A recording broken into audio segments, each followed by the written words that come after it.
County in southeastern Georgia, Camden County in southeastern South Carolina, Jasper County in southeastern South Carolina, until noon Eastern Standard Time. At 11:31 a.m. Eastern Standard Time, a severe thunderstorm capable of producing a tornado was located near Garnet, moving east at 45 miles an hour. Hazard, tornado. Source, radar indicated rotation. Impact, flying debris will be dangerous to those caught without shelter. Mobile homes will be damaged or destroyed.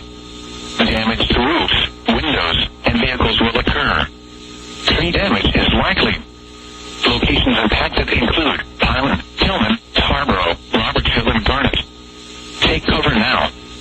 Move to an interior room on the lowest floor of a sturdy building. Avoid windows. If you are outdoors, in a mobile home, or in a vehicle, move to the closest substantial shelter and protect yourself from flying debris.